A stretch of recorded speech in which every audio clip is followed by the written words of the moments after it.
Buenos días, estudiantes de quinto de secundaria. Vamos a dar inicio a nuestra segunda sesión virtual de literatura peruana. En este caso, vamos a desarrollar el tema de la literatura colonial. No olvidemos que la semana anterior hicimos mucho hincapié en que la literatura prehispánica fue el periodo más extenso de toda nuestra historia. Sin embargo, la mayoría de estos mitos y leyendas se perdieron en el tiempo porque no existía un registro como la escritura. También habíamos dicho que sería un error pensar que la literatura en el Perú apareció cuando llegó la escritura. Más bien, cuando llega la escritura con los españoles, se va a intentar hispanizar al hombre de aquí. Ellos van a querer españolizarnos. Y a través de esas enseñanzas, de sus doctrinas, y del choque cultural que va a haber entre las dos culturas, se fue formando nuestra identidad. Antes de entrar entonces a la teoría de la literatura colonial, a los géneros, a los autores y a todo lo que compete, vamos a observar una pequeña historia justamente basada en uno de los cronistas de la época, Huamán Poma de Ayala. Es la historia del origen de las razas. Para la tradición cristiana que trajeron los españoles, el primer hombre Adán y la primera mujer Eva tuvieron dos hijos, Caín y Abel. Caín era agricultor, Abel era ganadero. Caín tenía mucho celo de su hermano y lo mató. Dios, enfurecido con Caín, lo castigó y lo desterró. La Biblia no dice más sobre Caín, no nos señala ni se preocupa en saber a dónde llegó. Sin embargo, la tradición católica europea proponía, en la época de la conquista, que Caín había llegado a América y que renegando del verdadero Dios, se había inventado otros seres celestiales a quienes adorar. Estos pudieron haber sido el Sol y la Luna, divinidades muy adoradas aquí en América.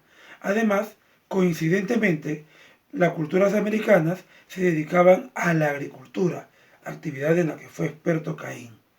El asunto es que esto reforzaba el deseo de los españoles de mostrarnos como una cultura salvaje que tuvo un antepasado maldito a quien Dios había condenado. Sin embargo, para Huamán Poma de Ayala, un cronista indígena de la época, esto era un poco impreciso.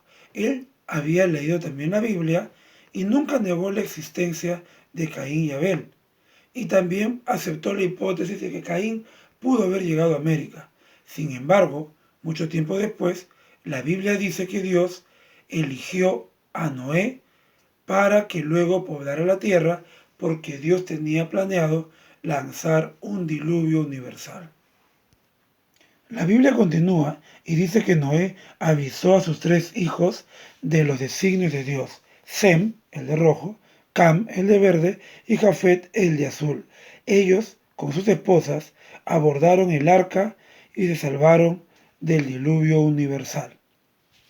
Si toda la gente mala fue exterminada con el diluvio que cubrió toda la tierra, Huamán Poma dice, ¿no habrán muerto también los descendientes de Caín? Así ellos hayan llegado a América, también fueron borrados de la faz de la tierra. La tradición cristiana manifiesta que estos tres hijos de Noé luego poblaron la tierra y nacieron nuevas tribus con nuevas etnias. Entonces, de Sem nacerían los semitas, que son de piel cobriza muy parecidos a los hombres andinos americanos. Huamán Poma propone que Sem o sus descendientes pudieron llegar hasta América, de allí que tengamos etnia semita, y que probablemente de allí luego descenderían las grandes culturas, entre ellas los incas. Esto anularía la idea de ser descendientes de un antepasado maldito para ser descendientes de alguien que Dios eligió para que se salvara en el diluvio.